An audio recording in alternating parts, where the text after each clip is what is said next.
Today discuss about packing calculation in spinning mills. আজকে packing সেকশনে spinning এর যে প্যাকিং সেকশন আছে সেখানে আসলে কিছু ইম্পর্টেন্ট কিছু জিনিস দেখাবো, ক্যালকুলেশন দেখাবো যেটা আমরা প্রতিনিয়ত করে থাকি। ধরুন আপনার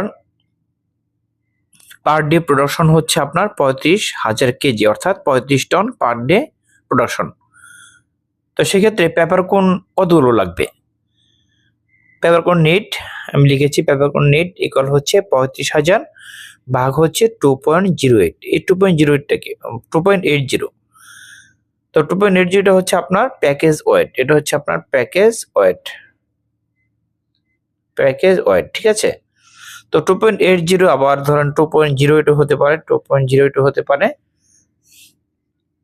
2.80 হলো আপনার 18টি প্যাকেজ দিয়ে আপনার একটা ব্যাগ সম্পন্ন হবে, আর 2.08 দিলে আপনার 24টি প্যাকেজ দিয়ে একটি ব্যাগ সম্পন্ন হবে, ঠিক আছে, প্যাকিং এ। তাহলে 35,000 ভাগ হচ্ছে 2.80, অর্থাৎ প্যাকেজ ওয়েট, একটা প্যাকেজের ওয়েট যদি আমরা এটাকে ভাগ করি তাহলে আমরা পাবো হচ্ছে 16,827 পিস, অর্থাৎ 16,827 পিস আপনার কি লাগবে, পেপার লাগবে, ঠিক আছে। দেন হচ্ছে পিপি ওভেন ব্যাগ নেট, পিপি ওভেন ব্যাগ নেট ইকুয়াল হচ্ছে আপনার 35,000 ভাগ হচ্ছে 50, অর্থাৎ তাহলে আমাদের আসবে যে পিপি ওভেন ব্যাগ কতগুলো দরকার, এটা আমরা কিভাবে বের করবো? আমরা পেয়ে গেলাম প্রথমে পেপারকোন কতগুলো লাগবে 35,000 প্রোডাকশনের এগেনস্টে। পিপি ওভেন ব্যাগ লাগবে কতগুলো 35,000 প্রোডাকশনের এগেনস্টে।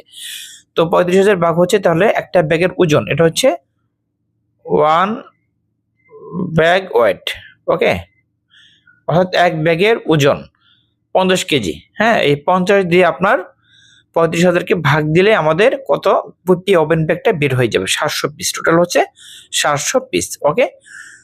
তো এরপর আসি স্টিকার নিট। তো স্টিকার আমাদের কতগুলো লাগবে 35,000 প্রোডাকশনের এগেনস্টে, ঠিক আছে।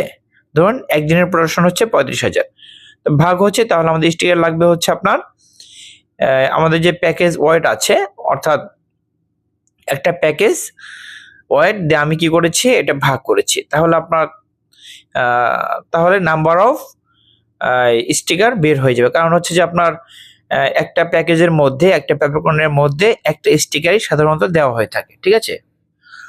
তাহলে 35,000 ভাগ হচ্ছে 2.08 অথবা 2.80 যেটাই হোক, ভাগ করলে আমরা পাবো হচ্ছে 16,827 পিস। এটা হচ্ছে আপনার নাম্বার অফ স্টিকার নিড, ওকে। তো আশা করি বুঝতে পেরেছেন। আজকে পর্যন্তই, পরবর্তীতে নতুন একটি টপিক নেব ইনশাআল্লাহ। ততক্ষণ ভালো থাকবেন, আল্লাহ হাফেজ।